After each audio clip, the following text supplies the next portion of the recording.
de m'avoir invité, messieurs, mesdames les modérateurs. Donc moi, je suis en effet Dr Benoît Lequeux, donc je suis hypertensiologue.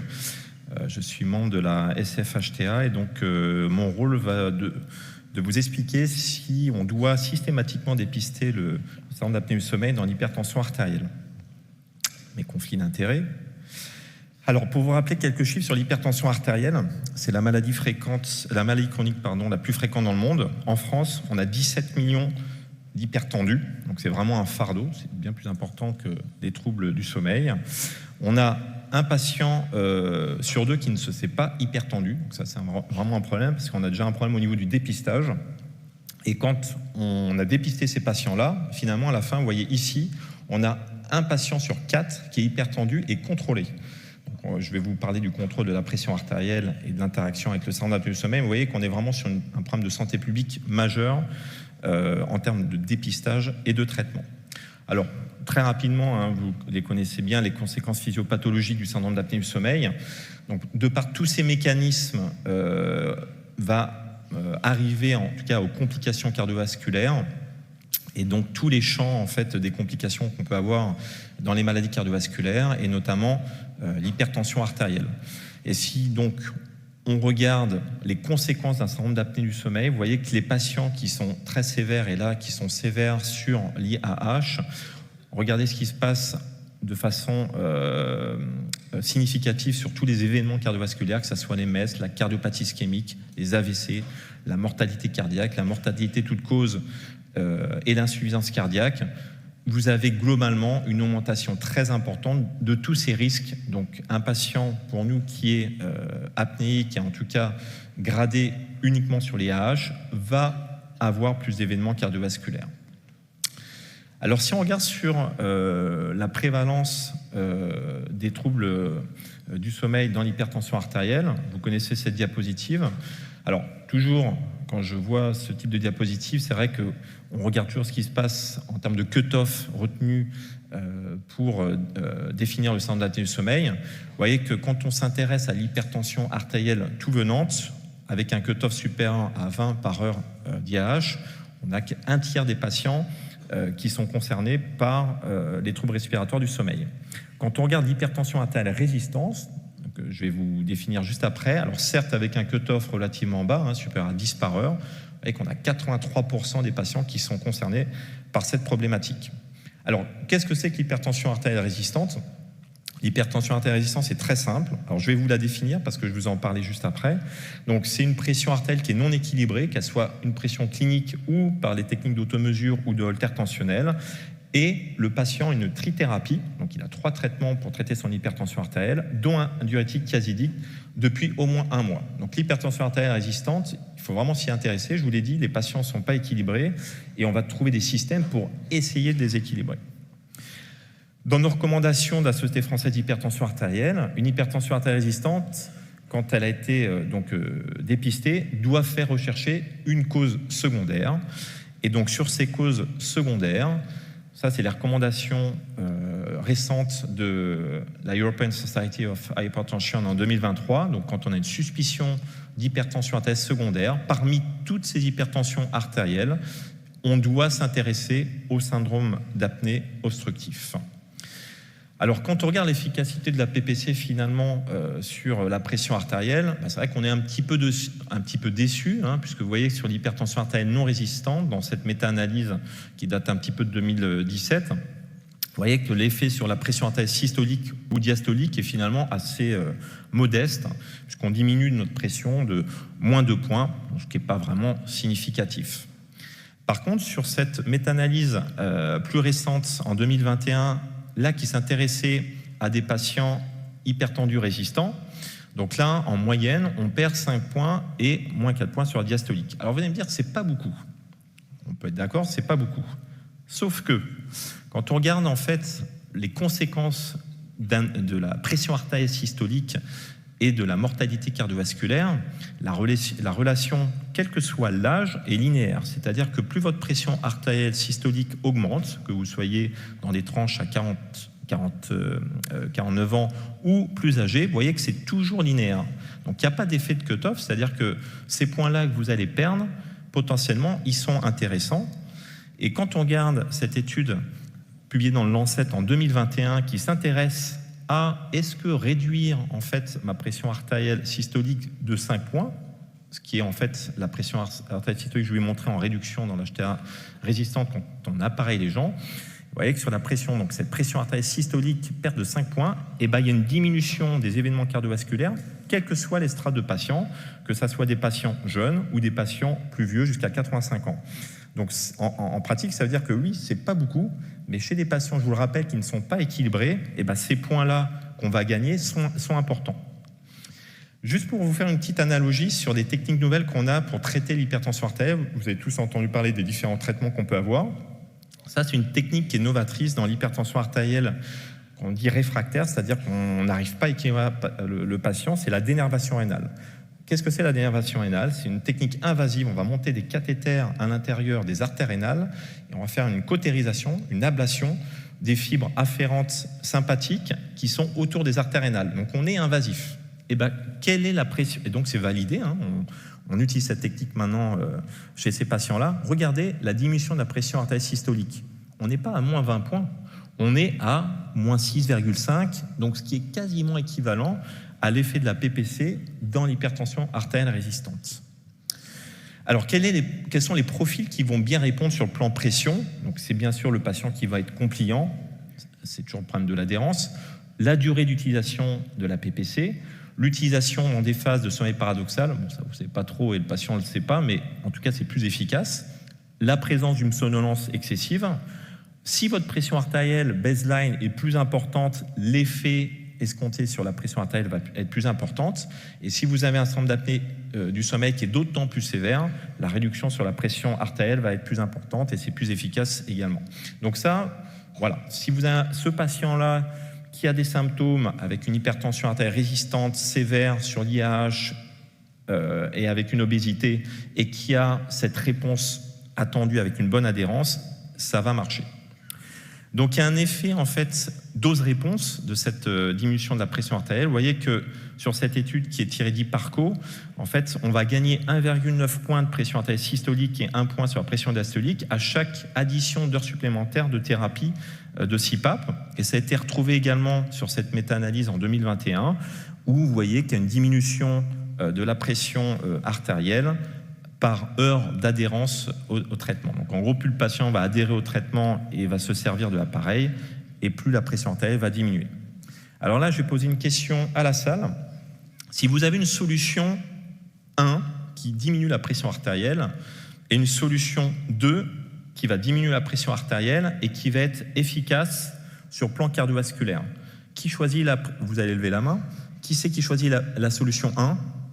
J'y vois rien, mais je vois pas de main. Qui c'est qui choisit la solution 2? Ok. Donc on est tous d'accord, la pression artérielle c'est bien, mais il va falloir aller au-delà de la pression artérielle. Voilà le profil tensionnel d'un patient normal, vous voyez, qu'on appelle deeper. Donc ça c'est une MAPA, holter tensionnel. Votre pression artérielle, de façon normale, en tout cas diminue pendant la nuit, on a une diminution du tonus sympathique. Donc ça c'est votre profil normal. Voilà le profil d'un patient suspect de syndrome d'apnée du sommeil qu'on appelle non-deeper, et vous voyez que sa pression artérielle nocturne ne bouge pas par rapport au diurne. Donc ça, c'est important. Pourquoi? Parce que ces profils-là, on les connaît bien, nous, en cardiologie. Vous voyez que les patients qui vont être ici des patients non hypertendus, alors les patients qui sont non-deeper sont en rouge ici, vont avoir une mortalité qui va être plus importante que les patients deeper ou extrême deeper. Je vais passer sur les risers qui sont des profils bien particuliers avec une augmentation de la pression artérielle nocturne et qui sont ce profil encore plus délétère. Quand vous voyez chez les patients hypertendus ces profils non deeper, vous voyez qu'ils ont une mortalité qui est plus importante que les profils deeper. Et ben, qu'est-ce qui se passe quand on appareille ces patients-là? Ça, c'est tiré d'Hyparco. On va restaurer en fait le pattern deeper, c'est-à-dire que les gens vont avoir ce profil deeper qui va réapparaître et on va corriger les quelques patients qui avaient des profils riser. Et ça se retrouve dans la méta-analyse que je vous ai montré tout à l'heure sur l'analyse du profil nocturne. Vous voyez qu'on diminue la pression artérielle systolique et diastolique nocturne. Donc on restaure en fait ces profils de chute tensionnelle nocturne. Alors, si on veut aller un petit peu plus loin sur l'efficacité de la PPC, l'étude Alaska que vous connaissez en termes de mortalité, alors moi, en tant qu'hypertensiologue, j'ai remarqué quelque chose qui m'intéressait particulièrement, c'est ça. Alors, certes, on ne sait pas exactement comment ont été définis très clairement par rapport aux recommandations qu'on a de la prise en charge du diagnostic d'hypertension artérielle, mais quand même, regardez, appareiller un patient qui n'est pas connu pour hypertendu, dans cette étude, l'incidence des nouvelles hypertensions artérielles diminue de façon significative. Donc finalement, traiter des patients qui ont eu des indications de PPC, finalement, ça pourrait réduire l'apparition de l'hypertension artérielle. Donc dans la prise en charge des indications que vous connaissez, dans l'hypertension artérielle résistante, pour vous rappeler, on a ça c'est pas une niche en tout cas, mais ces patients-là qui sont donc résistants par la définition que je vous ai donnée, on a donc un cut-off retenu qui est plus bas entre 15 et 30 pour pouvoir les appareiller, bien sûr, quand ils sont symptomatiques. Donc, en conclusion, donc, le syndrome d'apnée du sommeil est une pathologie, quand je vous l'ai montré, qui est très fréquente, notamment dans l'hypertension artérielle résistante. Il y a vraiment un intérêt d'aller rechercher ce syndrome d'apnée du sommeil, et donc notamment dans cette HTA résistante. Il y a une efficacité du traitement sur les chiffres, mais je vous l'ai montré, il faut aller au-delà des chiffres. Et comme tous les topos que vous avez eus, l'adhérence, c'est vraiment la clé de la réussite de l'efficacité. Je vous remercie. Et juste, donc, on parlera de l'apnée du sommeil sur nos congrès, la SFHTA et des JESFC. Je vous remercie.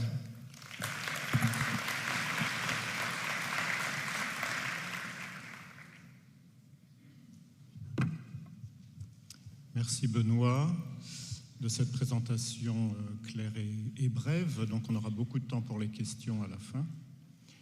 Et donc on va poursuivre avec Sandrine Vénier, qui est cardiologue à Grenoble, qui est rythmologue, et qui va nous parler de l'AFA et nous dire s'il faut dépister le SAS en cas de fibrillation atriale.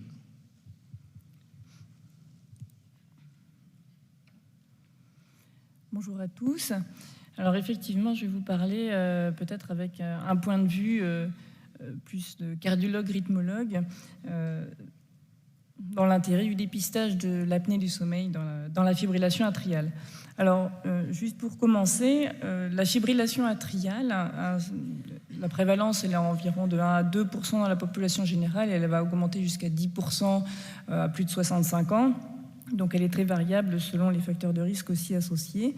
Mais au début de la maladie, on sait que dans 90% du temps, elle est due à l'initiation de décharges veineuses pulmonaires avec des triggers au niveau des veines pulmonaires dans l'oreillette gauche. Et que la pierre angulaire du traitement rythmologique de l'AFA avec de très bons résultats sur le long terme, c'est l'ablation avec l'isolation électrique des veines pulmonaires, comme ici, pour avoir un bon résultat sur le long terme. Alors, quel va être l'apport du dépistage de l'apnée chez ces patients-là? Faut-il tous les dépister? Ce qui est certain, c'est que dans les populations d'apnée du sommeil, la prévalence de l'AFA est dès le départ plus élevée. Et on connaît sur les grandes cohortes depuis longtemps que l'incidence de l'AFA va augmenter de manière significative par rapport à une population non apnéique. Notamment, la prévalence de l'apnée du sommeil dans une population de patients atteints de AFA va être nettement supérieure à la prévalence de l'apnée dans la population générale. Donc, il est vraiment intéressant de s'intéresser au dépistage de l'apnée chez ces patients AFA. Et la récidive de l'AFA après cardioversion électrique, sans traitement spécifique, est bien plus élevée chez les patients porteurs d'une apnée du sommeil. Dans la population des patients déjà avec une cardiopathie avancée, qui sont porteurs de devices comme des défibrillateurs ou des pacemakers, on a des algorithmes comme ici dans les pacemakers, par exemple Boston Scientific, l'apnée à scan, qui a fait ses preuves pour être fiable au niveau du détection de l'apnée du sommeil avec des algorithmes à base d'impédance thoracique, et qui a permis de voir sur une large population que lorsqu'on avait des apnées du sommeil détectées par cet algorithme assez élevé, on va avoir un nombre de thérapies et de chocs du défibrillateur sur trouble du rythme plus élevé. Et notamment, ici sur une autre cohorte, une population équipée de devices, de défibrillateurs. On va avoir, chez une population apnéique dépistée de manière classique cette fois-ci par polysomnographie, beaucoup plus de chocs inappropriés que dans la population non apnéique. Et les chocs inappropriés, ça va être les chocs sur justement de l'AFA, des troubles du rythme supraventriculaire, avec donc un impact chez cette population apnéique sévère, étant donné que le choc du défibrillateur a un rôle sur la diminution du pronostic vital. Alors, les mécanismes physiopathologiques entre l'apnée et l'AFA sont complexes, ils ont été largement décrits. On va avoir trois grands axes. La pression thoracique négative créée par l'apnée va augmenter la post-charge, sur le long terme augmenter le volume ventriculaire, le remodelage atrial va également évoluer avec le stretching atrial induit par cette pression thoracique, une dilatation de l'oreillette et qui va entretenir et faire la récidive de AFA. Également le tonus vagal, les dysrégulations du système autonome avec une augmentation de l'activité sympathique, une augmentation du tonus vagal qui va diminuer la période réfractaire atriale, qui va aussi augmenter ce qu'on appelle les post-dépolarisations précoces et tardives qui sont à l'origine de troubles du rythme atrial. Et puis l'hypoxie-hypercapnie également répétée qui va augmenter le stress oxydatif, les médiateurs de l'inflammation qui vont sur le long terme entraîner des dysrégulations au niveau des connexines, de la fibrose atriale et des nécroses cellulaires qui vont créer des cicatrices atriales, un remodelage qui va vraiment faire le lit de cicatrices électriques et entretenir un phénomène de FA qui est ensuite difficile à contrôler sur le plan tant de l'ablation que le traitement médical. Et le dépistage de l'apnée précoce est primordial chez ces patients atteints de FA, car au début, on a vu que les thérapeutiques sont très efficaces quand on traite seulement la FA, mais quand l'apnée a évolué, on a les effets délétères aigus de l'apnée, les effets subaigus, qui sont encore bien réversibles, sur les triggers de l'AFA avec ces réductions de période réfractaire, mais ensuite, lorsque ça évolue, le remodelage cardiaque et le remodelage atrial, la dilatation atriale est difficilement réversible.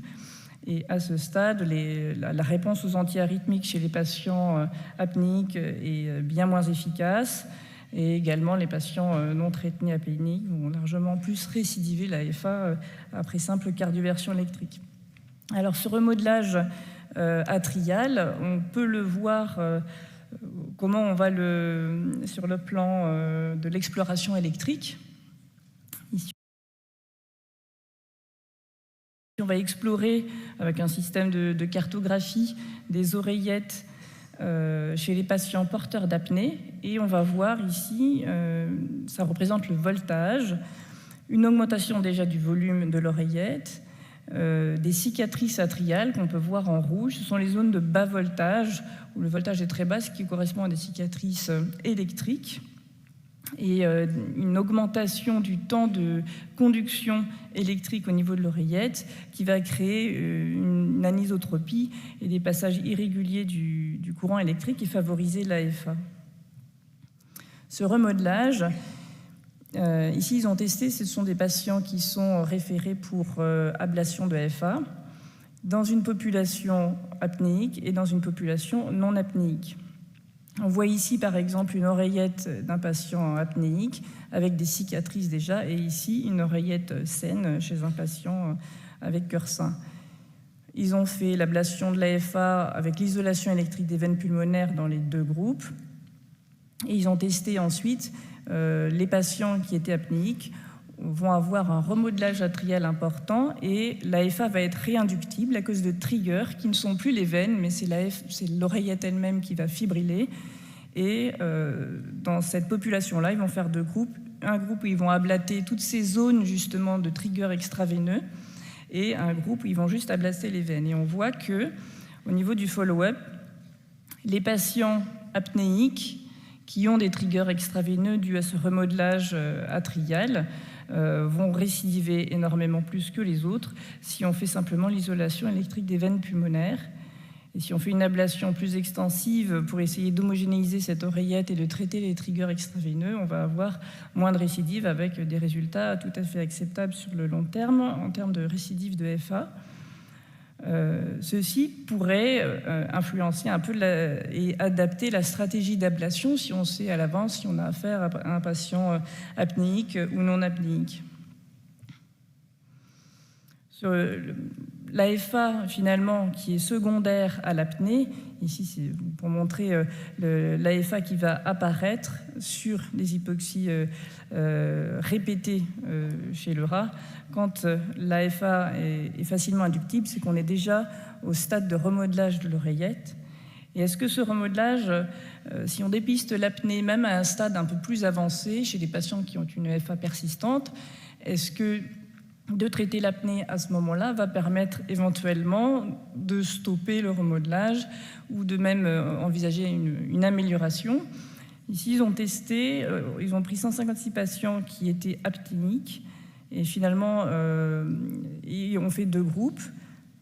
Ils ont exploré électriquement tous les patients au départ et pendant 6 mois, un groupe va être traité pour l'apnée et un groupe ne va pas être traité pour l'apnée. Ici, il montre bien que le groupe qui a été traité par l'apnée a été très observant avec une nette diminution de l'apnée sur les 6 mois. Et on voit que, ici en rouge, les patients qui ont été traités pour l'apnée ont une amélioration des conductions électriques de l'oreillette gauche, une diminution de la taille de l'oreillette et électriquement une diminution des cicatrices électriques avec une diminution des zones, de ces fameuses zones de bas voltage au niveau de l'oreillette. Donc, même pris à un stade un petit peu plus tardif, le traitement de l'apnée obstructive paraît être bénéfique sur le remodelage et très probablement diminuer fortement l'évolution de ce remodelage. Chez les patients qui sont porteurs de FA paroxystique, par contre, sur cœur sain, ici c'est une population de FA paroxystique avec cœur sain, sans remodelage, eh bien, les patients qui vont être appareillés pour l'apnée versus ceux qui ne sont pas appareillés pour l'apnée et ceux qui ne sont pas apnéiques, l'isolation des veines pulmonaires sur cœur sain, on ne va pas avoir de différence au niveau de la récidive de la FA. Et on voit que ici, c'est la charge de FA avant l'ablation et ici, après l'ablation. La charge est aussi diminuée chez les patients qui sont pris en charge ou non par la CPAP, mais il s'agit de cœur sain. On a vraiment une FA qui va être secondaire à l'apnée quand on a des apnées sévères, et ça va être la FA paroxystique très fréquente ou la FA persistante. Et c'est là-dessus qu'il est important de jouer et de jouer surtout en amont avec un dépistage précoce de l'apnée dans cette population. Parce que même les populations avec une FA paroxystique sur cœur sain, s'ils sont apnéiques et qu'on les laisse apnéiques plusieurs années, ils vont développer ce remodelage et la FA va sortir des veines et secondaire au remodelage atrial. Donc l'apnée du sommeil, elle a un impact majeur sur le remodelage atrial. Un impact évidemment sur l'évolution de cette FA et dépister l'apnée dans la FA va avoir un impact sur la stratégie de l'ablation très potentiellement à envisager pour traiter les triggers extraveineux en plus des veines, et c'est souvent ce qu'on fait étant donné qu'on a affaire à des FA persistantes. Les patients qui sont atteints de FA ici, dans cette étude, ils ont retrouvé que dans l'apnée sévère et FA, la population de FA va beaucoup concerner les gens qui n'ont pas de symptômes diurnes, pas d'hypersomnolence diurne et pourraient potentiellement être moins observants, mais les sensibiliser sur leur arythmie et l'évolution délétère de l'AFA pourrait être un argument de plus pour eux, pour les rendre observants à la CPAP. Ici c'est pour simplement, avant de terminer, c'est une étude avec 188 patients qui sont référés pour ablation de FA paroxystique et persistante. La prévalence de l'AFA sur cette population est plus élevée que la moyenne que j'ai exposée au début, avec 82% d'apnée, donc 45% de modéré à sévère. Et ils ont voulu voir si la détection par questionnaire était suffisante dans cette population.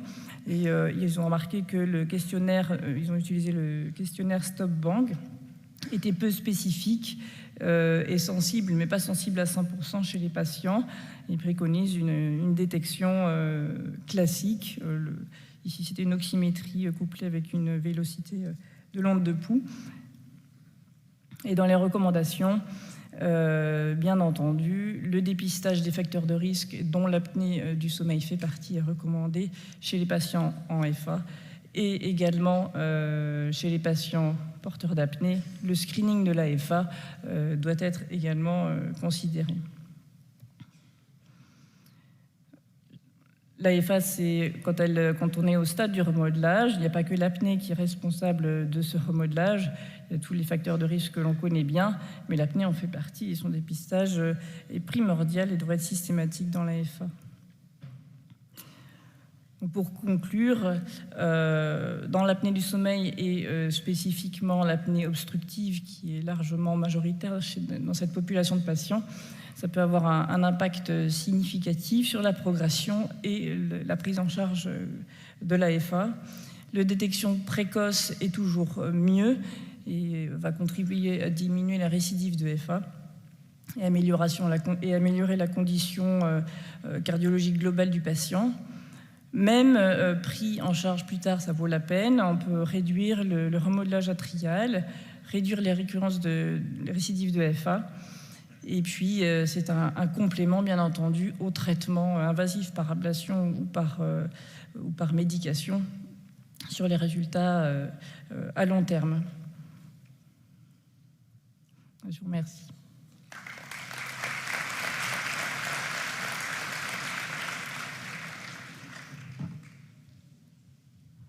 Merci beaucoup. On va passer à la présentation de Frédéric Gagnadou. Pour les rares d'entre vous qui ne connaîtraient pas Frédéric Gagnadou, Frédéric est chef de service de pneumologie à Angers et lui et son équipe publient des papiers majeurs très régulièrement sur syndrome d'apnée du sommeil et pronostic cardiovasculaire. Merci Frédéric. Merci beaucoup Marie-Pia. Donc, on va essayer de répondre à la question: faut-il dépister le SAS dans la maladie coronarienne ? Voilà mes liens d'intérêt. Donc, en fait, pour répondre à cette question, je vais faire ça en 3 parties. D'abord, est-ce que les apnées, c'est fréquent chez le coronarien ?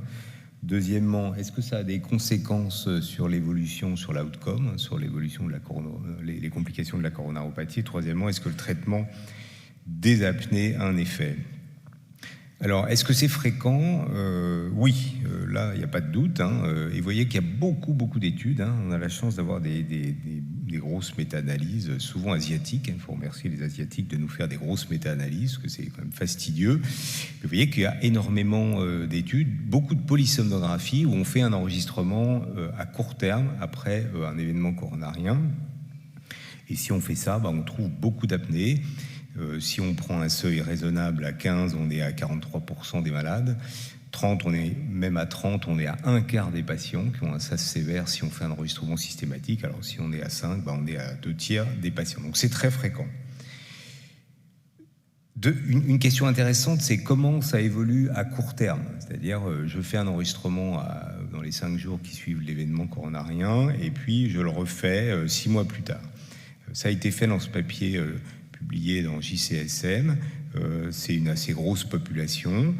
Alors vous voyez qu'effectivement ça baisse. Entre post-infarctus ou post-syndrome coronarien et 6 mois, on passe de 57% de patients à 39% de patients qui ont un IH à plus de 15. Alors intuitivement, on peut se dire que ça baisse surtout sur les événements centraux. C'est vrai que les événements centraux qui sont en vert baissent de façon très significative, mais vous voyez que les obstructifs qui sont en rouge vont également baisser de façon significative. Donc il y a probablement une part de ces événements qui est consécutive à l'événement coronarien, puisque ça va diminuer avec le temps. On le retrouve ici sur les données individuelles. Et vous voyez qu'effectivement, les événements centraux, globalement, ont tendance quand même à baisser de façon assez significative, ce qui est assez logique. Ce qui est assez intéressant, malheureusement, là, la reproduction n'est pas bonne, donc vous ne pouvez rien comprendre à tout ça. Mais ce que ça disait, c'est que le degré d'amélioration des événements de l'IH était corrélé au degré d'amélioration de la fonction cardiaque. entre 0 et 6 mois, parce que les malades avaient une écho à T0 et à 6 mois. Donc il y a bien un effet de l'atteinte cardiaque aiguë sur les événements, et ils récupèrent d'autant mieux que la fonction cardiaque s'améliore. Alors ensuite, est-ce que ça a un effet à court terme? C'est-à-dire, est-ce que le fait d'avoir en post-infarctus un syndrome d'apnée du sommeil plus ou moins sévère, ça a un effet sur la récupération post-infarctus? Alors là, il y a eu cette étude qui a été très bien publiée dans l'European Heart Journal, qui est une très grosse revue de cardiologie, c'est l'équipe de Michael Hartz en Allemagne, et alors qui montrait effectivement, de façon pour le coup très convaincante, que entre des malades qui avaient ou qui n'avaient pas d'apnée, et alors ce qui est assez curieux, c'est que dans cette étude, ils ne faisaient pas de distinguo entre l'obstructif et le central, ils mélangeaient tout, mais on avait une différence très significative de récupération, c'est-à-dire que la zone infarcie diminuait beaucoup moins chez les malades qui avaient d'apnée que chez ceux qui n'avaient pas d'apnée. Donc la récupération myocardique était moins bonne. Alors malheureusement, ça n'a pas été confirmé. En particulier, il y a ce travail de l'équipe de Montpellier, à la fois les pneumos et les cardios de Montpellier, qui ont fait un très beau travail avec de l'IRM précoce et tardif sur une population importante de patients, à peu près équivalente à ici. Bon, ils ne regardent pas exactement le même indice, mais enfin, de toute façon, le résultat est clair. Il n'y a pas de différence du tout entre ceux qui ont et ceux qui n'ont pas d'apnée sur la fonction, l'évolution de la fonction ventriculaire gauche évaluée, je crois que c'est le volume d'éjection systolique ou diastolique du VG évalué précocement et à 6 mois. Donc ce résultat qui était vraiment extrêmement convaincant n'est pas confirmé par une autre équipe avec une méthodologie à peu près comparable.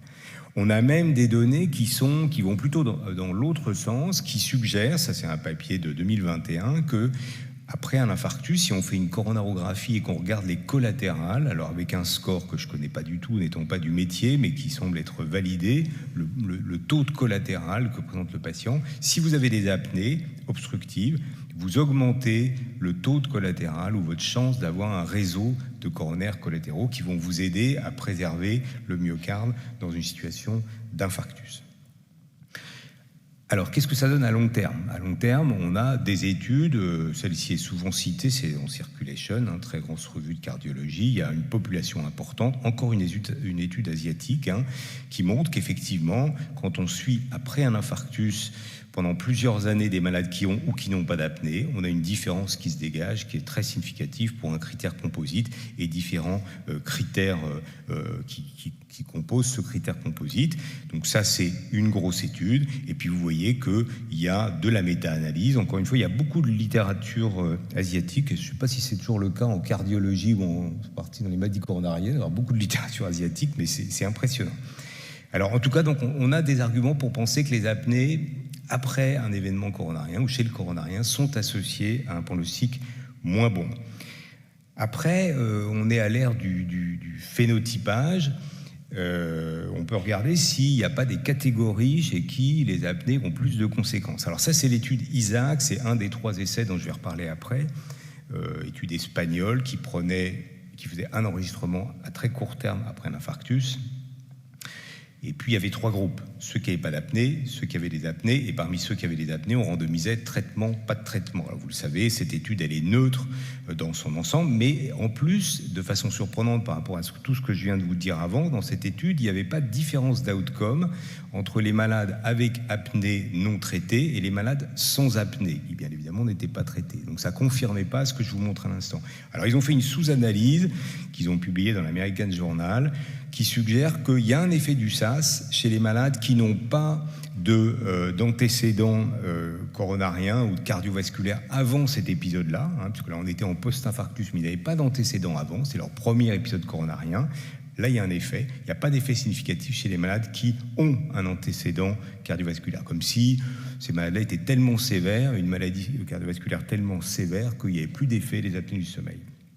Autre constatation intéressante, ça c'est dans l'ERJ récemment, assez grosse cohorte également de patients après un événement coronarien. On cherche le SAS, on compare SAS, non-SAS, on fait apparaître une différence, cette fois-ci dans l'ensemble de la population, qui est significative, avec un pronostic plus défavorable chez les patients qui ont des apnées. Mais ensuite, on regarde si la différence est la même si l'effet est le même chez les femmes et chez les hommes. Et là, ce que montre cette étude, c'est qu'il y a un effet chez les femmes, mais pas chez les hommes. Donc peut-être que les femmes représentent un phénotype plus sensible aux conséquences des apnées sur l'impact chez le patient coronarien.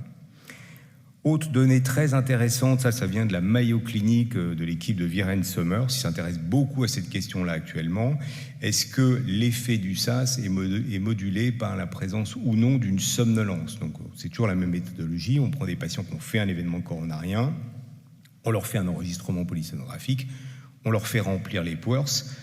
Et vous voyez que le seul groupe qui se dégage comme ayant un pronostic plus sombre, c'est-à-dire plus de récidives d'événements cardiovasculaires majeurs, c'est le groupe avec plus de 15 d'apnée-hypopnée et une somnolence à l'Epworth, alors que ceux qui ont des apnées mais pas de somnolence n'ont pas de surrisque par rapport à ceux qui n'ont pas d'apnée. Donc il semble que la somnolence puisse moduler l'effet du SAS, et il y a, on ne va pas détailler ça, mais un certain nombre d'hypothèses physiopathologiques pour faire le lien entre la somnolence et le risque cardiovasculaire associé ou non d'ailleurs aux apnées.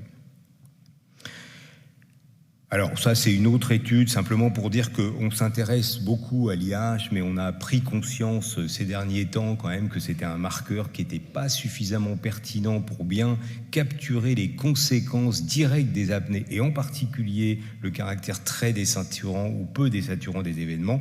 Et cette étude, elle montre que c'est plus discriminant de regarder le temps au-dessous de 90% que de regarder la présence ou non d'apnée du sommeil. Et que probablement, dans l'évaluation des conséquences des apnées chez le coronarien, il faut s'intéresser non seulement à l'IH, mais aussi au temps au-dessous de 90%, ou ici, la saturation minimale, par exemple, en tout cas, le degré d'hypoxie.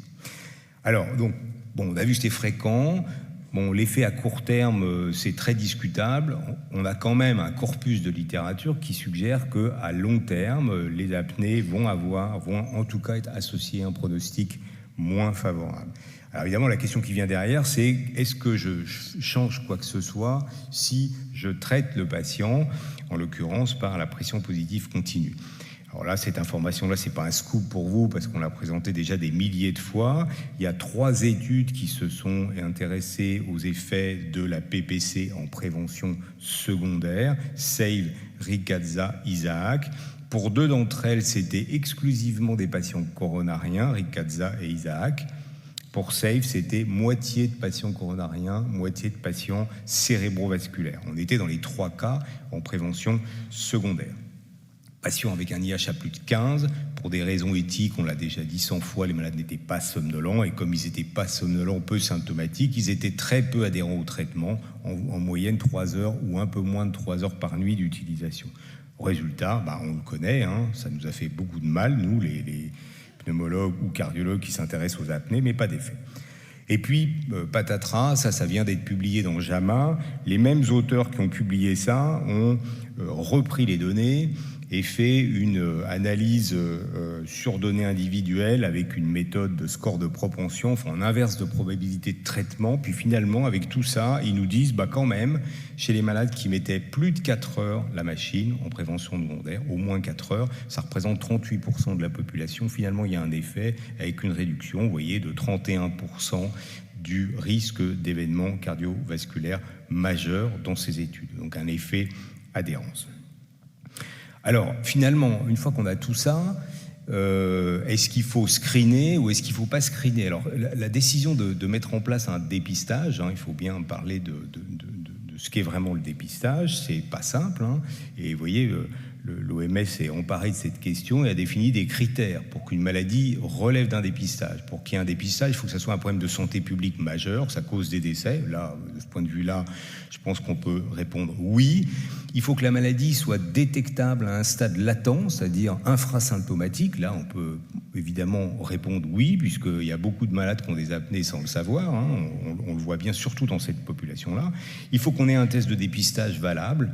Bon, ça, on peut probablement dire encore que oui, parce qu'on a des examens assez simples qu'on pourrait mettre en œuvre. D'ailleurs, ça a été, vous l'avez vu, beaucoup fait en post-infarctus. Par contre, il faut qu'on ait un traitement efficace. C'est-à-dire qu'il faut que si on dépiste des événements, des apnées, on ait un traitement qui modifie des outcomes durs, c'est-à-dire qui modifie l'outcome des patients. Or, on a vu que quand même 3 essais randomisés étaient négatifs.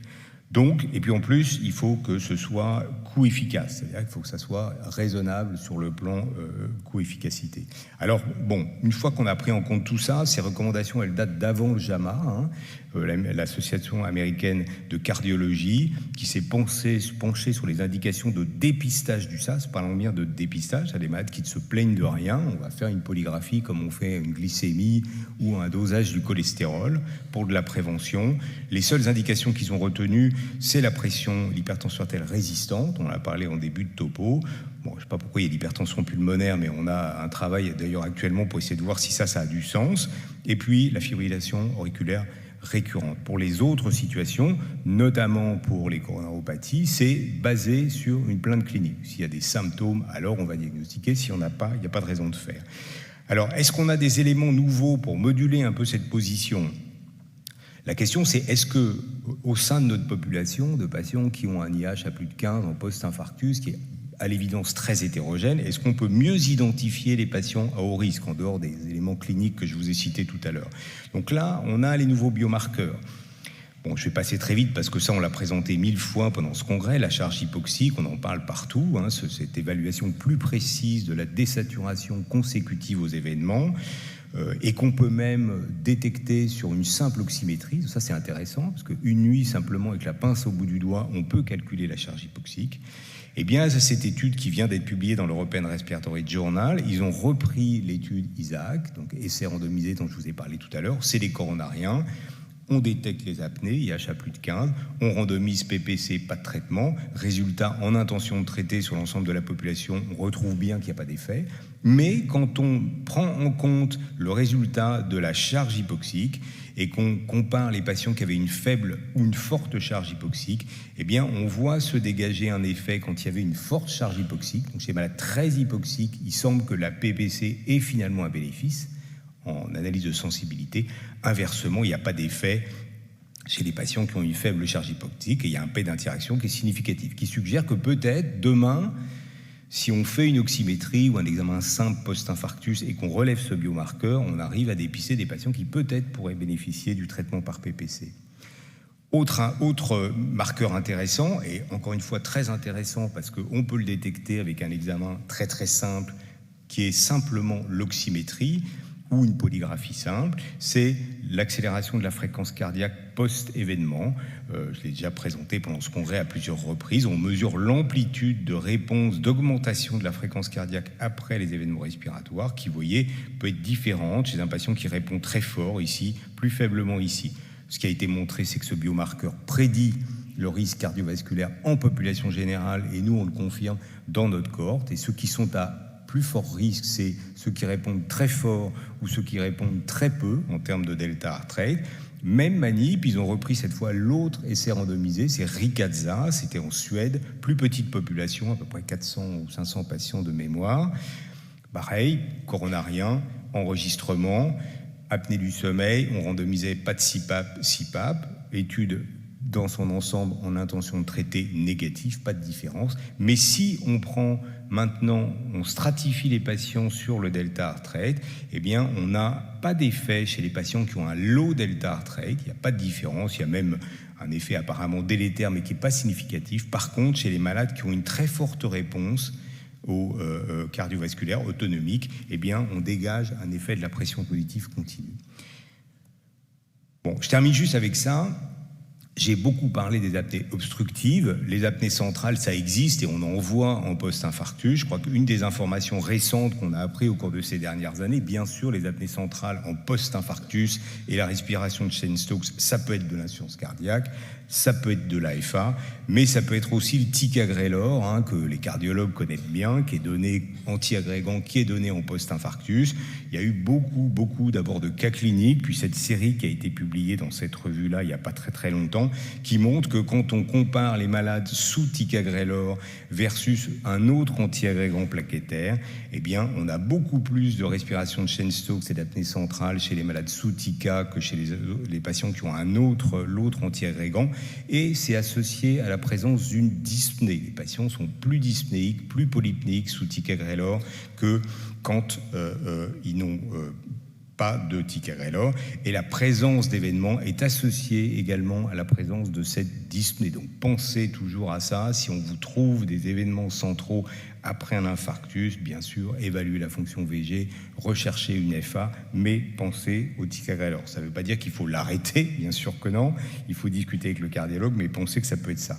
Voilà, pour conclure, si on enregistre, on va trouver beaucoup d'apnée du sommeil. Aujourd'hui, dans l'état actuel des connaissances, moi j'aurais tendance à dire qu'il n'y a pas d'indication à faire une évaluation systématique, c'est-à-dire de mettre un polygraphe à la sortie des soins intensifs, comme on fait une glycémie, un taux de cholestérol, etc. Il n'y a pas suffisamment de données aujourd'hui, mais peut-être que dans l'avenir, on aura moyen de phénotyper des patients particulièrement à risque et susceptibles de répondre au traitement, peut-être sûrement les somnolents, probablement avec des nouveaux biomarqueurs qui vont sortir d'examens simples comme l'oxymétrie. Et puis dans tous les cas, prise en charge holistique du risque cardiovasculaire. Ça, je vous rappelle que dans les derniers essentiels de la santé cardiovasculaire, le sommeil est apparu pour la première fois, et donc j'ai mis la CPAP au milieu. Voilà, merci pour votre attention.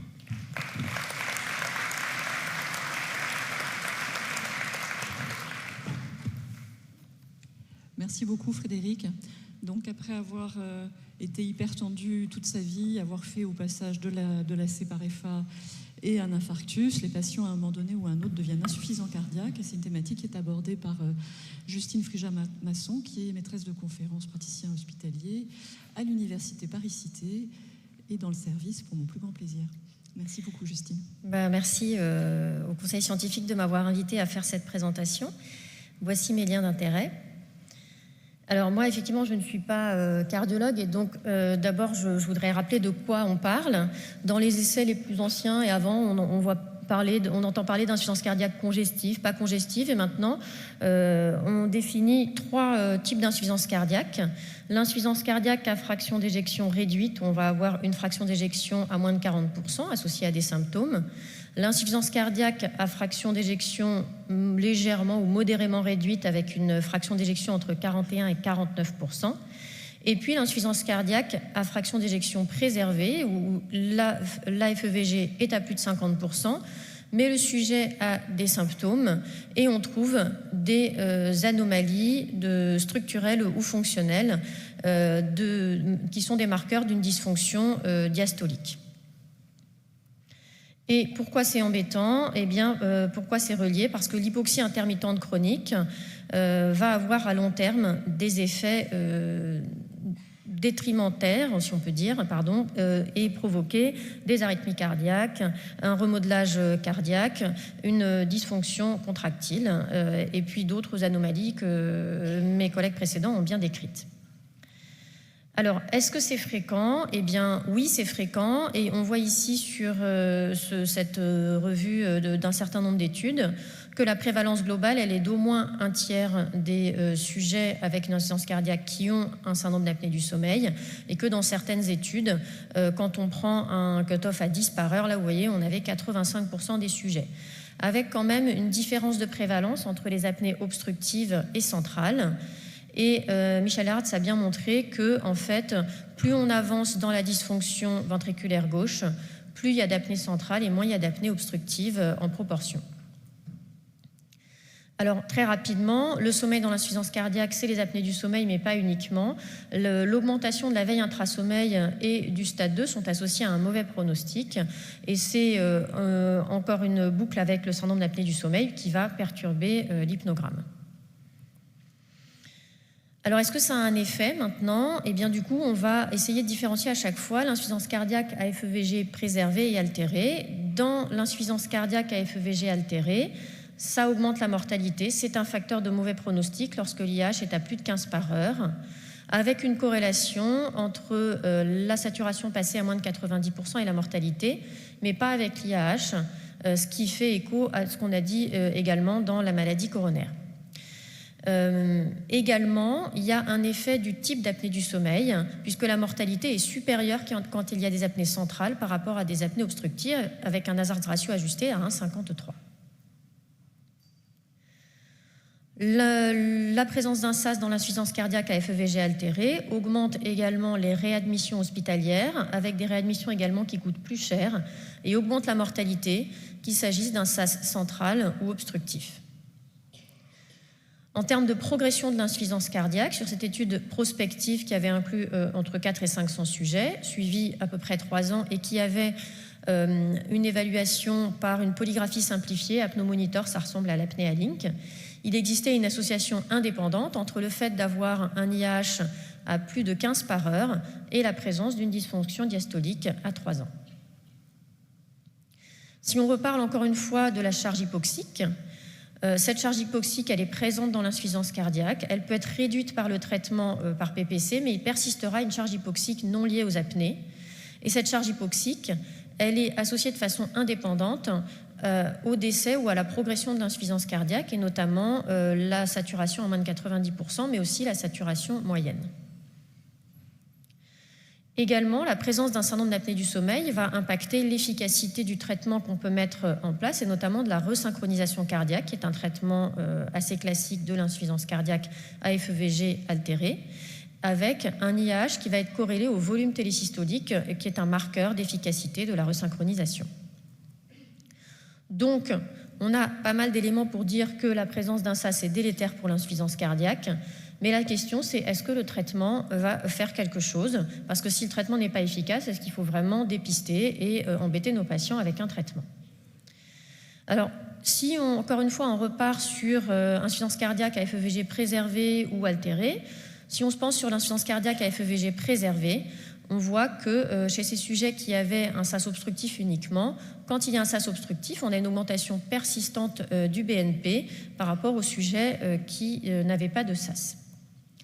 Dans l'étude SAVE, où les patients étaient à haut risque cardiovasculaire, avec la moitié des patients effectivement qui avaient un antécédent coronaire et l'autre moitié un antécédent cérébrovasculaire et un SAS modéré à sévère, on n'avait pas de différence sous PPC sur le critère d'hospitalisation pour insuffisance cardiaque. Mais ce n'étaient pas des patients qui étaient connus comme insuffisants cardiaques spécifiquement, ce n'était pas le motif de recrutement dans l'étude. En 2005, l'étude CANPAP s'est intéressée au sujet avec une insuffisance cardiaque à FEVG altérée, un essai randomisé contrôlé où les sujets étaient mis en PPC fixe ou non traités pour leurs apnées, avec une FEVG à moins de 40%, un SAS modéré à sévère, avec une composante centrale d'au moins 50%.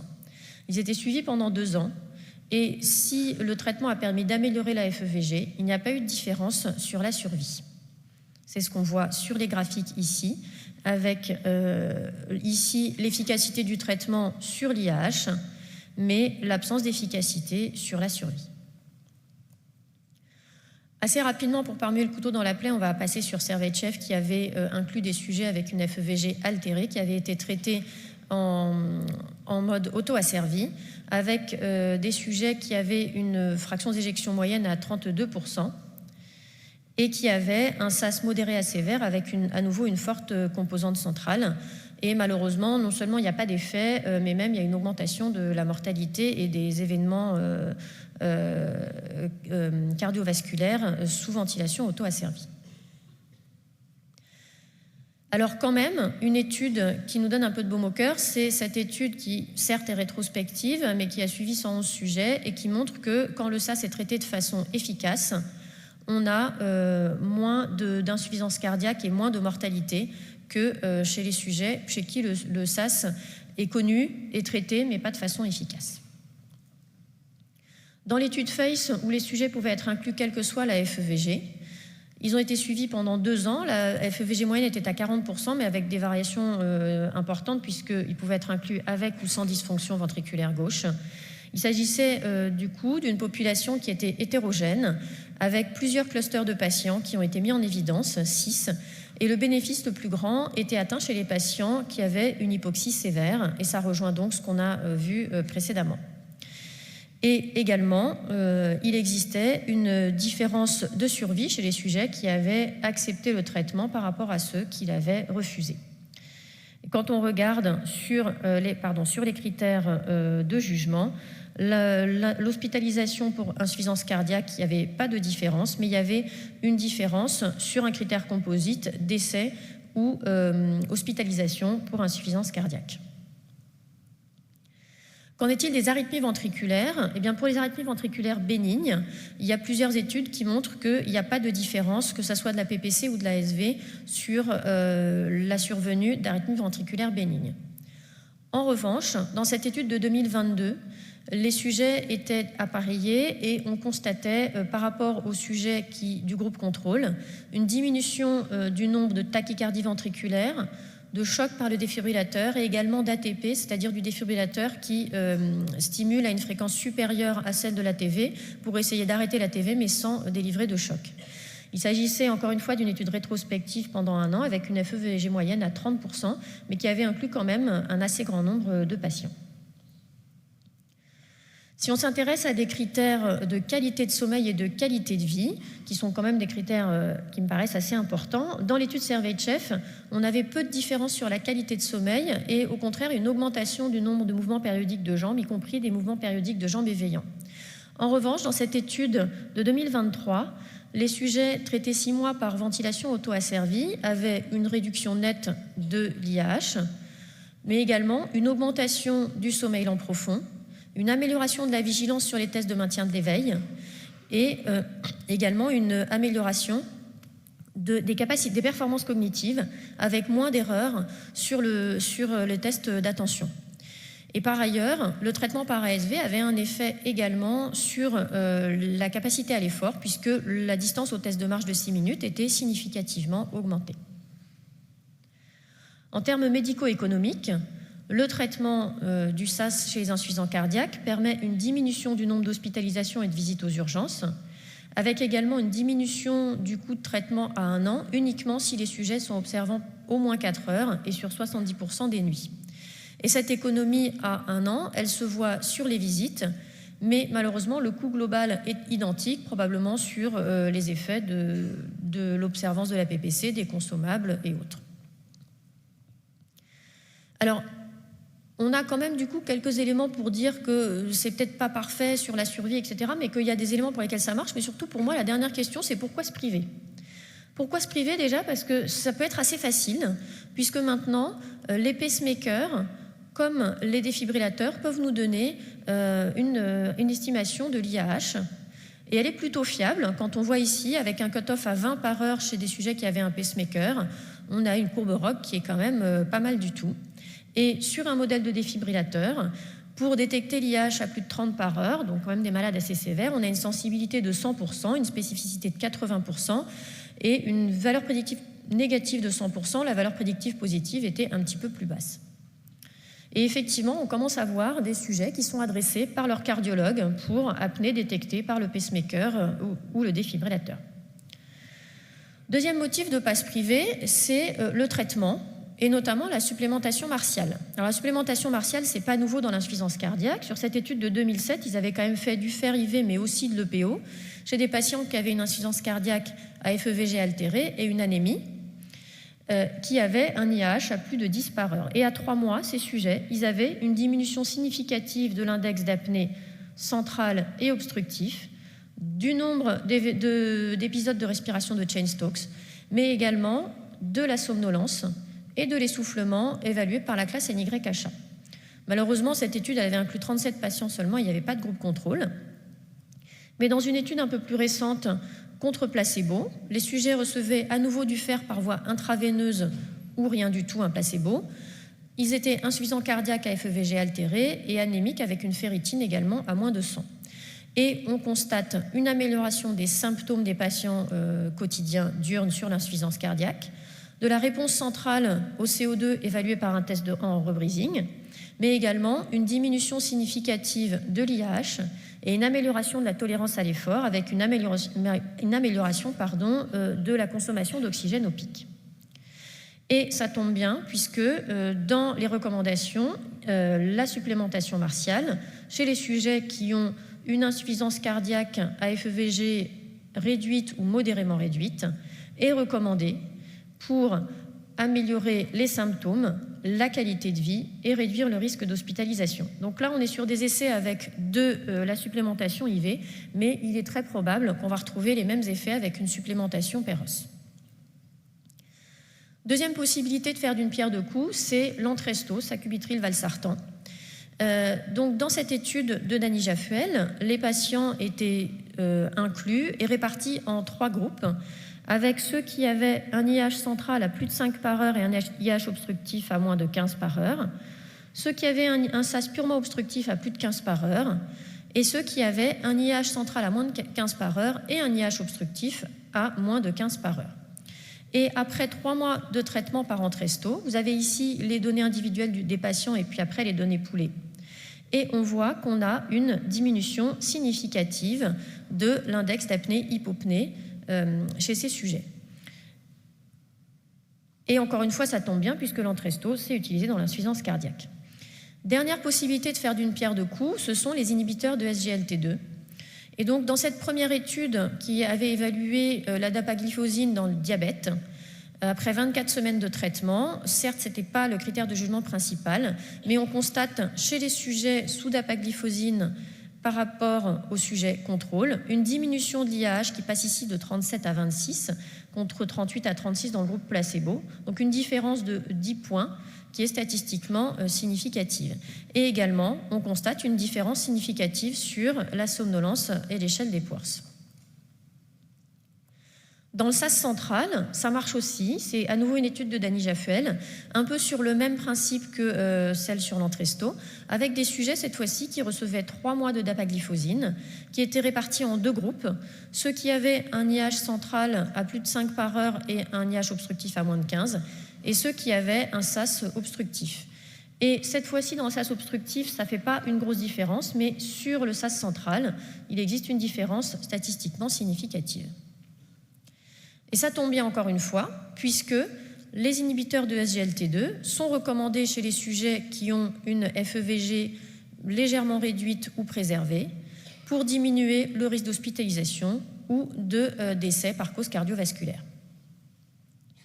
Donc en conclusion, on peut dire que le SAS central obstructif est délétère dans l'insuffisance cardiaque, quelle que soit la FEVG. Le traitement du SAS améliore probablement la survie, à condition que les patients soient observants, limite les arythmies ventriculaires, mais améliore aussi des paramètres qui sont importants au quotidien, qui sont la qualité de sommeil et les performances cognitives, et aussi la tolérance à l'effort. Les données sur les nouveaux traitements de l'insuffisance cardiaque valident la stratégie qu'on a d'optimisation première du traitement médical en cas de traitement du SAS central et probablement aussi du SAS obstructif et nous permettent d'envisager des traitements médicamenteux du SAS. Je vous remercie de votre attention.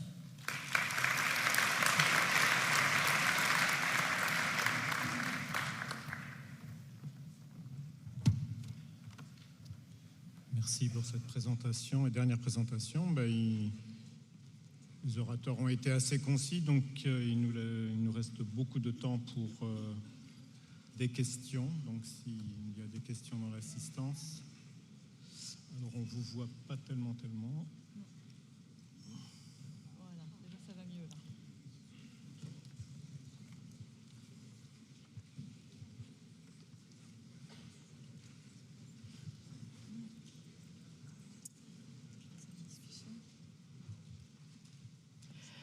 Alors le temps qu'il y ait des questions dans la salle, en dehors des gens qui fuient parce que c'est la fin de la journée, une question qui s'adresse à la fois à l'orateur qui parlait de l'hypertension artérielle et des biomarqueurs de sévérité du SAS.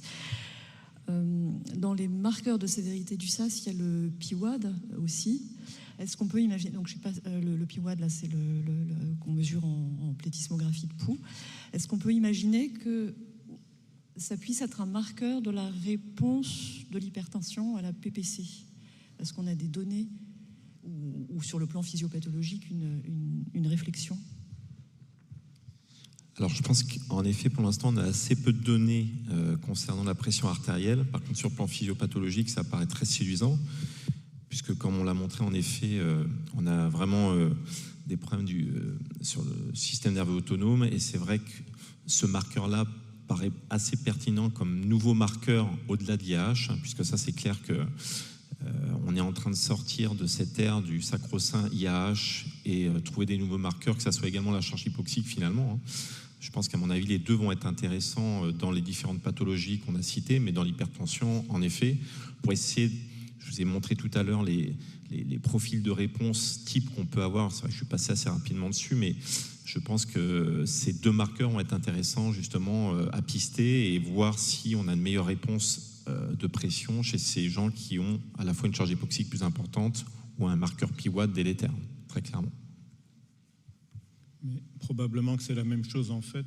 Le fait d'être non-deeper et de rester non-deeper après une PPC, probablement que c'est la même chose que d'être apnéique et avoir une PWAD basse sous traitement. C'est la même physiopathologie, mais probablement c'est la même chose. Enfin, je crois que c'est effectivement ces nouveaux biomarqueurs, ils ouvrent des nouvelles perspectives. Alors, je ne crois pas qu'il y ait de données aujourd'hui sur la réponse en termes de pression artérielle, mais c'est sûr que ça mérite d'être évalué, aussi bien l'hypoxic burden que le PWAD. Après, les questions qui restent en suspens, justement, c'est dans quelle mesure ces biomarqueurs sont complémentaires. Est-ce qu'ils disent la même chose? Est-ce qu'ils évaluent des paramètres différents?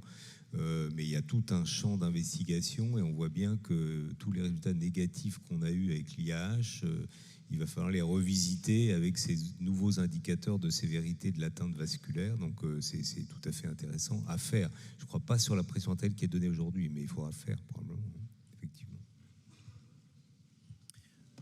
Renaud, là-bas, il y a une question. Ouais. C'est par là. Oui, bonjour. J'avais une question pour Monsieur Lequeux concernant l'hypertension artérielle résistance. Est-ce qu'il y a des données sur l'utilisation d'une ventilation auto-asservie et l'efficacité qu'elle pourrait avoir sur cette hypertension artérielle résistante? Alors, c'est vrai, vous avez vu les recommandations dans le syndrome d'apnée du sommeil central. Le lien qu'on a, il est très fort avec la fibrillation auriculaire et l'insuffisance cardiaque. C'est très très rare de trouver un SAS central chez un patient hypertendu. Donc en fait, il faut aller chercher une autre pathologie en général. Il n'y a pas de lien direct normalement avec l'hypertension artérielle. Donc finalement, comment je vais traiter un patient qui a un SAS central avec une hypertension artérielle? Ça va être indépendant de sa prise en charge d'hypertension artérielle. Par contre, je vais aller tout de suite automatiquement rechercher des pathologies qui sont associées au SAS central, et notamment l'insuffisance cardiaque. Vous savez que l'hypertension artérielle augmente la prévalence de l'insuffisance cardiaque. Donc si je trouve un SAS central chez un patient hypertendu, je vais être d'autant plus méfiant pour aller pister une insuffisance cardiaque et me méfier d'une insuffisance cardiaque à fonction visuelle altérée, comme on vous l'a montré avec les limites du traitement chez ces patients-là. Donc, bravo pour vos présentations. Enfin, j'étais vraiment très impressionné par toutes les présentations. J'avais une question en fait qui prolongeait celle d'avant sur le pronostic. Donc, est-ce que on parlait de l'écrasement de l'onde de pouls, mais dans l'hypertension, est-ce qu'il y a des critères pronostiques pour savoir si un patient qui arrive avec une nouvelle hypertension va répondre à 1, 2, 3 antihypertenseurs? C'est peut-être un peu complexe la question, mais est-ce qu'il y a des marqueurs pronostiques de la non-réponse pharmacologique dans l'hypertension? On a, comme dans l'apnée du sommeil, l'hypertension, on a des profils patients très particuliers. Ces profils-là, c'est des phénotypes en fait particuliers qui vont répondre à certains types de traitements. Et donc, en effet, sur les stratégies thérapeutiques de traitement, c'est les profils de ces patients qui vont nous orienter sur tel ou tel traitement. Les recommandations dans la prise en charge de l'hypertension ont beaucoup changé, vous savez. Maintenant, on est plutôt sur des doubles blocages en première intention, c'est-à-dire qu'avant, on avait le sacro-saint en monothérapie. Finalement, maintenant, on part sur des bithérapies pour avoir des blocs fonctionnels sur différentes cibles. Et donc, grâce à ça, ça nous permet de mieux équilibrer notre patient. Sachant que la problématique qu'on a, vous ne l'avez pas dans le syndrome d'apnée du sommeil. Vous savez qu'on sait très rapidement si le patient est observant dans le syndrome d'apnée du sommeil. Dans l'hypertension artérielle, il y a 50% des patients qui ne sont pas observants. Donc, notre première problématique pour savoir s'ils répondent, c'est déjà de savoir s'ils prennent leur traitement et s'ils les prennent bien. Moi, je sais pas si, oui, il y a une question là. Oui. En attendant que le micro arrive, si on veut essayer de dire, on finit avec une ligne de conduite claire. Est-ce que là, le cardiologue spécialiste de l'hypertension quand même est d'accord pour dire aujourd'hui, dans une HTA résistante, après avoir vérifié que le malade prend le traitement, il faut faire une polygraphie pour rechercher les apnées indépendamment de toute plainte clinique? Est-ce que c'est une situation dans laquelle le spécialiste de l'hypertension recommande de faire systématiquement? Alors, c'est toujours la problématique du patient asymptomatique ou symptomatique. Moi, il faut bien cuisiner ces patients pour savoir si très réellement un patient qui a un syndrome d'apnée, tu as présenté tout à l'heure l'absence de lien entre la sévérité du syndrome d'apnée, du l'IH en tout cas, et des symptômes. Moi, très honnêtement, dans l'hypertension artérielle résistante, qui sont des profils avec des surpoids, des profils très particuliers, c'est excessivement rare de ne pas avoir des symptômes. Donc, le message, c'est de dire, on ne le piste pas chez les patients tout venant, sauf s'il y a des symptômes, parce que là, sinon, vous allez dépister 17 millions d'hypertendus, donc ce n'est pas le but de la manœuvre. Par contre, pour nous, hypertensiologues, et dans l'HTA résistante, il y a un bénéfice à aller chercher et un bénéfice à traiter, on l'a vu tout à l'heure. Donc oui, il faut aller pister ces patients-là, et je n'ai pas parlé des scores, les scores ne marchent pas chez ces patients. Vous savez que le Berlin, on a déjà, dans le score de Berlin, l'item 3 qui est positif, donc il n'y a aucun score qui marche chez ces patients, donc il faut rapidement aller à la polygraphie et proposer assez vite un traitement, en effet, d'autant plus s'ils sont symptomatiques, en effet. On est d'accord. Donc oui à la première question. Oui, merci beaucoup. Bonjour, Bernard Lequin. Je voulais savoir s'il fallait chercher un syndrome d'apnée du sommeil dans les troubles supraventriculaires et surtout s'ils sont à prédominance nocturne. Alors, je ne vois pas où vous êtes. À votre droite. Ah oui, pardon. Est-ce qu'il faut dépister l'apnée dans les troubles du rythme supraventriculaire? Oui, c'est ça, oui. Donc dans les troubles du rythme supraventriculaire, en ce qui concerne la fibrillation atriale, et notamment si elle est, et on le dépiste souvent sur les holters où vraiment on a l'AFA nocturne et la journée le patient va bien. Là, on a évidemment un intérêt à dépister l'apnée, et l'apnée doit être dépistée dans tout patient de FA, comme on a vu. Et pour les autres troubles du rythme, peut-être que vous pensiez aux autres troubles du rythme, type... Oui, oui c'est ça, oui. Voilà, type flotteur. Alors, par exemple, pour tout ce qui est réentrée intra-auriculaire, même le flotteur droit et les flotteurs gauche sont à considérer, à mon sens, comme l'AFA, en sachant que parfois c'est l'AFA qui s'organise en flotteur ou le flotteur va se dégrader en FA. Et dans tous les cas, le flotteur, c'est une réentrée sur une oreillette qui commence déjà à être cicatricielle, étant donné qu'il faut des zones de cicatrices pour créer le circuit de flotteur. Donc chez les patients qui présentent des flotteurs, on dépiste l'AFA. Pour ce qui est des troubles du rythme type tachycardie de réentrée intranodale ou sur les Kent, là on n'est pas du tout dans le même cas de figure et il n'y a pas d'interdépendance avec le dépistage de l'apnée. D'accord. Et dans les Bouvrets?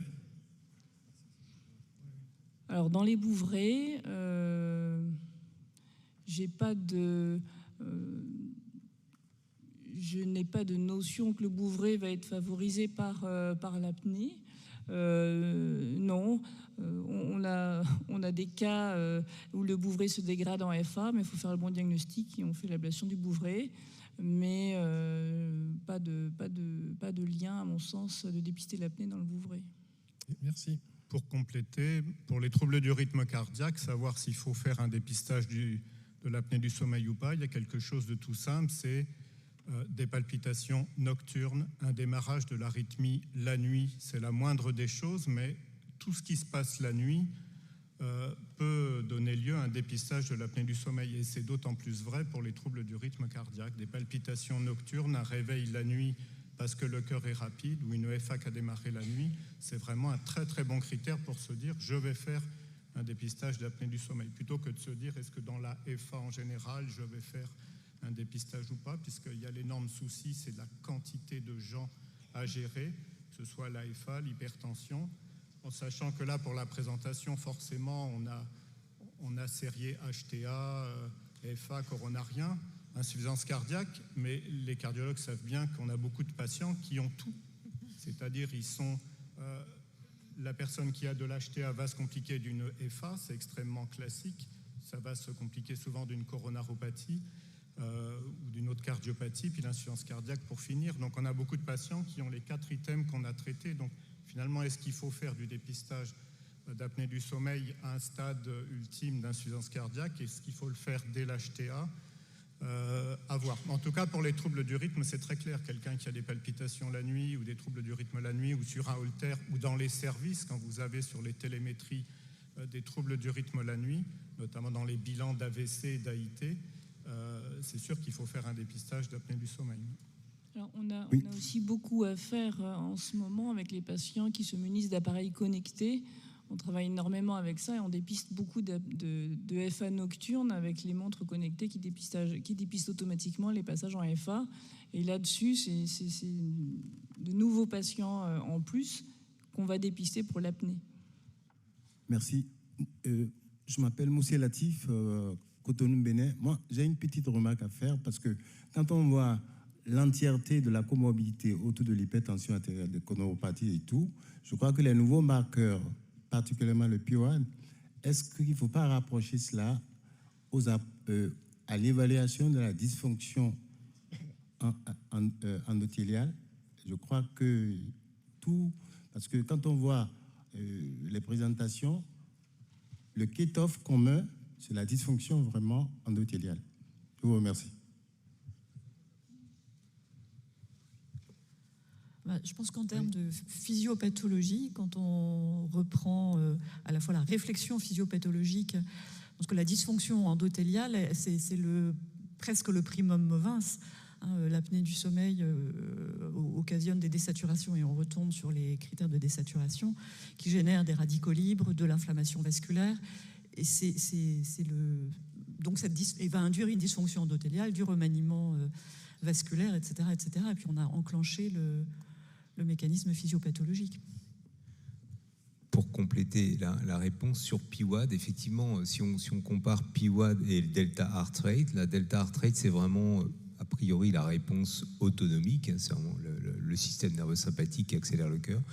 Dans le PIWAD, il y a probablement, je ne sais pas si Raphaël est ici, mais il pourrait le dire mieux que moi, mais il y a probablement une double composante. Il y a la réponse autonomique et il y a aussi la réponse vasculaire, puisque le PIWAD, c'est la vasoconstriction. Donc eux, ils sont en train de travailler pour essayer de mieux comprendre ce biomarqueur et comprendre au sein de ce biomarqueur quelle est la composante qui est vraiment autonomique et la composante qui est plutôt capacité du vaisseau à se contracter. Mais c'est une vraie question. Et on a le sentiment, dans les données qu'on voit là, que finalement les malades qui vont les plus mal, c'est ceux qui ont des réactivités atténuées, qui ont perdu de la réactivité, soit vasculaire, soit autonomique, soit les deux.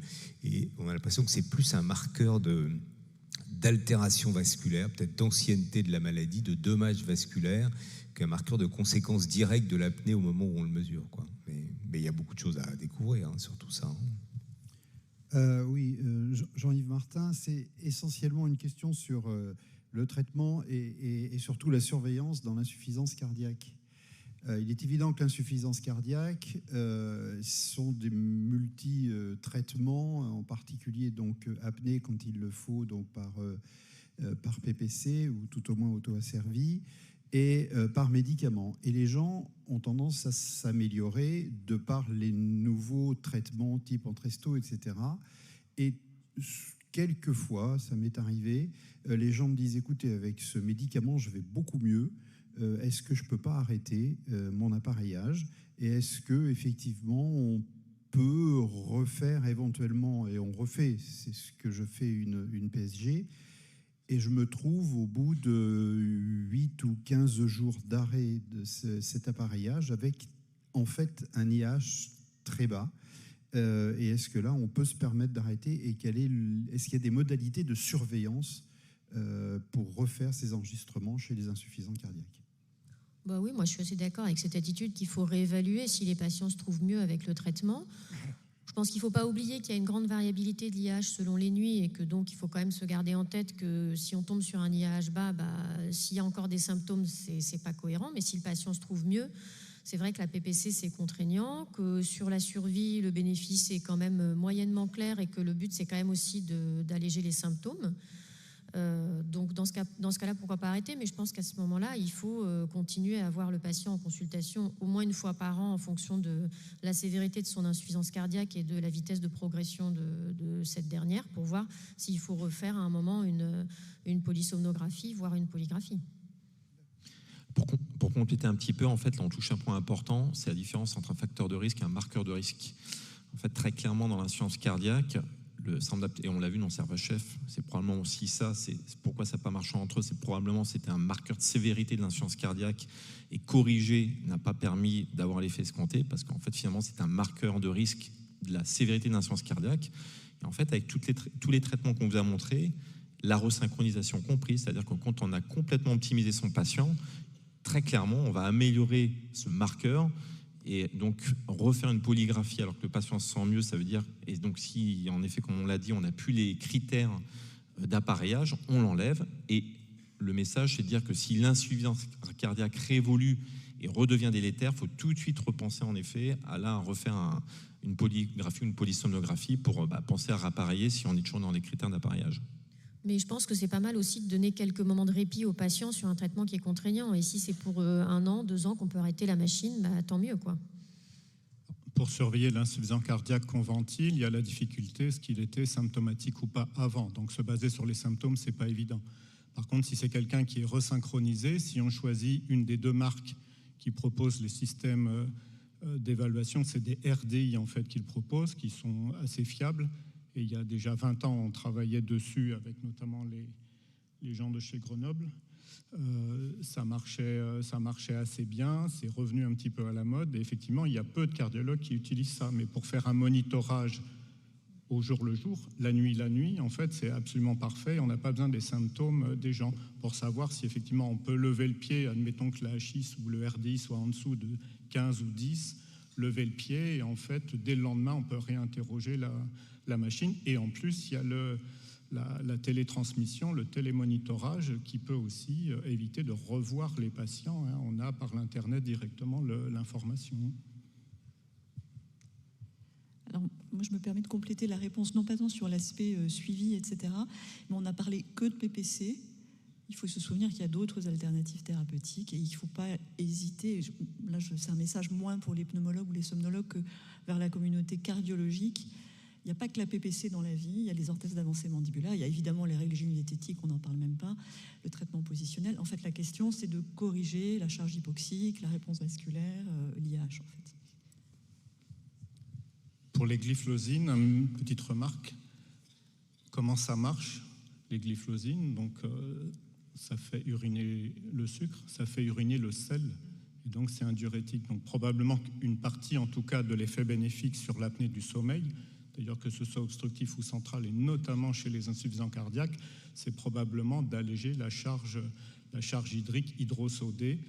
Alors, il y a sûrement d'autres mécanismes, en tout cas, ça peut être sûrement un des mécanismes avec un effet rapide, comme quand on donne un diurétique. Après, sur le long terme, il y a probablement d'autres mécanismes qui expliquent le bénéfice de ces produits. Le gros intérêt, c'est que, alors, en cardiologie actuellement, on n'a pas 3 types d'insuffisance cardiaque, on en a 2, c'est fraction d'éjection préservée, fraction d'éjection altérée. Alors c'est très critiqué par certains comités scientifiques des sociétés savantes, donc on reviendra peut-être à normal, moyennement altéré et altéré, mais actuellement c'est vraiment dichotomisé en 2. Et l'intérêt des glyphlosines, c'est que c'est le seul traitement reconnu améliorant le pronostic des gens à contractilité préservée. Donc si en plus ils sont apnéiques, effectivement, ça pourrait être une molécule avec un avenir certain dans le domaine insuffisance cardiaque apnée, que ce soit obstructive ou centrale. Donc, j'ai une question pratique. J'ai un patient qui présente des symptômes d'apnée et les insuffisances cardiaques et on effectue une polysomnographie et on trouve des apnées obstructives, d'apnée mixte et d'apnée centrale. Et l'apnée mixte, comment on le considère, comment on le code? Comment considérer les apnées mixtes par rapport à l'apnée centrale et obstructive? Moi, je Ça dépend. De toute façon, à partir du moment où il y a une composante centrale, il faut la prendre en compte, je pense, et puis du coup adapter les réglages de ventilation et se mettre plutôt en mode fixe si la FEVG est altérée et pour traiter la part centrale, je dirais.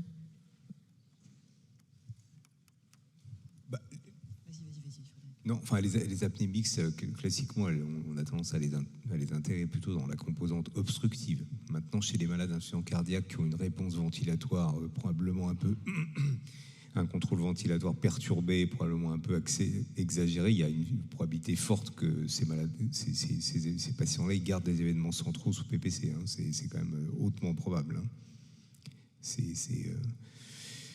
Et donc après, si la FEVG est altérée et que vous devez passer avec un système de cerveau-ventilation parce que vous avez plein d'événements centraux persistants, vous êtes coincé. Hein. Bon. Donc c'est compliqué. Sans vouloir couper les cheveux en 4, voire en 8, sur les apnées mixtes, notamment dans Servir de Chef, on a beaucoup réfléchi à justement ces apnées mixtes, comment est-ce qu'on les met plutôt en obstructive ou plutôt en centrale. Il y a eu 1 ou 2 papiers publiés en fonction en fait de la proportion de temps passé en apnée centrale versus dans la partie obstructive. Si la partie obstructive est très précoce dans votre apnée mixte, effectivement, il faut les considérer comme une apnée obstructive, en fait. Parce que la partie centrale, elle peut être considérée aussi comme une réponse physiologique à la grande reprise ventilatoire qui fait suite à l'obstruction des voies aériennes supérieures. Je vous laisse conclure. S'il n'y a plus de questions. Pas d'autres questions, pas d'autres candidats?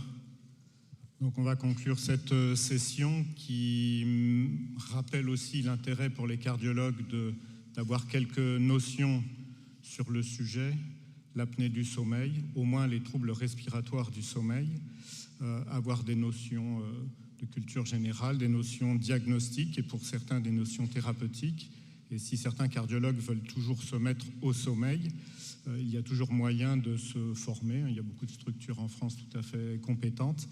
Alors effectivement, tous les cardiologues sont très occupés, donc c'est pas évident de se mettre au sommeil en plus, mais en tout cas d'avoir des notions et avoir des correspondants à qui envoyer les patients, ça reste très important. Dans le chapitre qu'on a vu aujourd'hui, on n'a pas abordé, faut-il dépister l'apnée du sommeil dans les facteurs de risque cardiovasculaire. Beaucoup de cardiologues en prévention primaire s'occupent d'HTA, mais du diabète, du cholestérol, etc. Et est-ce qu'il faut y intégrer l'apnée du sommeil comme facteur de risque cardiovasculaire ou pas? Donc c'est un débat, mais on n'a plus le temps. Mais la question se pose, avant même, il n'y a pas que l'HTA, il y a aussi les autres facteurs de risque cardiovasculaire. Et donc si on est... Si les cardiologues, en fait, on cherche toujours à les motiver, c'est pas toujours simple, y compris au plus haut niveau, d'avoir des cursus de formation bien établis. Et en tout cas, ceux qui veulent s'intéresser, moi je les encourage, et puis tout le monde ici, je crois. Voilà, un interne de FST en cardio. Bon, ça en fait au moins un. Voilà, en tout cas, on vous remercie beaucoup de votre présence, des questions posées, et à une prochaine fois.